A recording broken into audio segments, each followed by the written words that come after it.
Dans cette vidéo, on va voir comment tracer le croquis d'une fonction tan. Je vais commencer par la position du point d'inflexion du cycle principal, qu'on appelle le HK. Donc, HK, dans le cas de cette règle-là, est positionné en 3π sur 4, virgule 2. Donc, 3π sur 4, virgule 2. Ensuite, je m'intéresse à la période.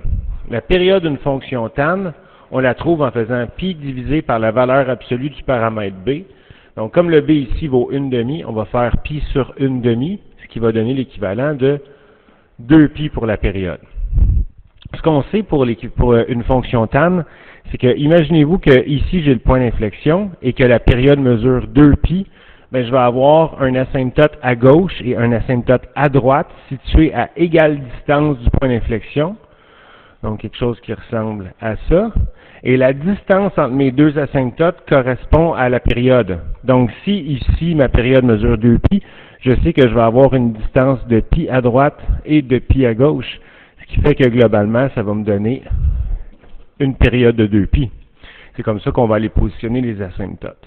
Donc, dernière information que j'ai à avoir pour être capable de tracer un croquis qui a du sens, c'est de savoir la variation de la courbe. Donc, est-ce que la courbe va être croissante ou décroissante? Donc, pour ça, j'ai besoin de regarder le signe du A. Le A vaut 3, donc qui est positif, ainsi que le signe du B. Le B est 1/2, c'est aussi positif. Donc, si on a le même signe pour le A et le B, que ce soit plus, plus ou moins, moins, on aura une fonction qui va être croissante. Si les signes sont contraires, la fonction sera décroissante. Donc, comme c'est un croquis ici, pas la peine d'y aller avec une règle, là, on va aller positionner notre HK à 3π sur 4, virgule 2. Donc, imaginez-vous que le 3π sur 4 est situé ici et que le 2 est situé là.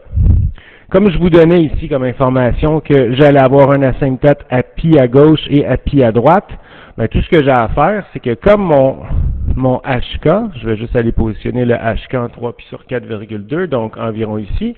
Comme j'ai mon point d'inflexion qui est ici, je vais me tasser de π à gauche et de π à droite. Donc, si je pars de 3π sur 2 qu'on voit juste là, 3π sur 4 plutôt, ben 3π sur 4 plus π, je peux faire le calcul ici, 3π sur 4 plus π, π sur 1, va me donner sur 4, 3π plus 4π, donc 7π sur 4.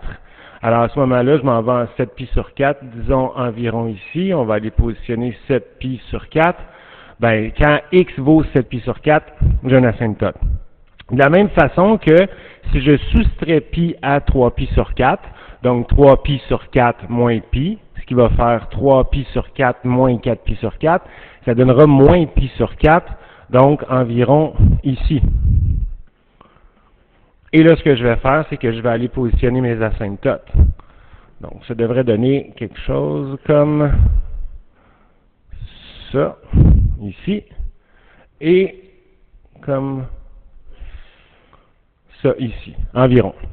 Et je sais que ma courbe est croissante. Donc, je vais aller faire la courbe ici, qui va juste longer mon asymptote ici, aller chercher mon point d'inflexion, changement de courbure, et on va aller longer l'autre asymptote comme ça. Donc, voilà le croquis d'une fonction tan.